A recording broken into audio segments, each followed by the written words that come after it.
Магнус Карлсон 1990 оны 11-р сарын 30-нд Норвегийн Тонсберг хотод мэндэлжээ. Карлсон бага насндаа оюун ухаан шаардсан хүнд сорилтуудыг амархан даван туулж чаддаг байсан байна.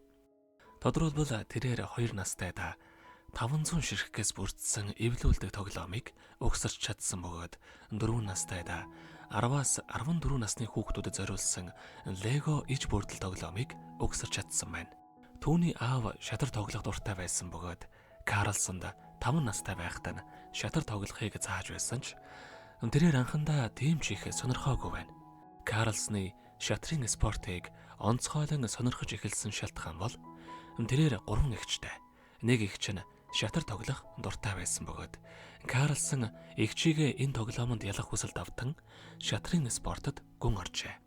Карлсны унссан анхны шатрын ном бол Бент Ларсны төлөвлөгөө олох нэртэй төвхмөл байсан аж.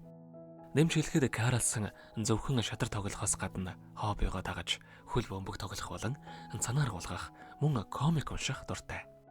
Тэрээр 5 настайдаа дэлхийн бүх улс орны байршил, хүн ам, төрийн далбаа, нийслэл хотыг нь санаж чадаж байсан гэж их сурвалжид мэдээлжээ. Мөн Норвегийн бараг бүх хотын байршил, хүн ам, сүлд тэмдэг, засаг захиргааны төвүүдийг цээжээр мэддэг байсан байна.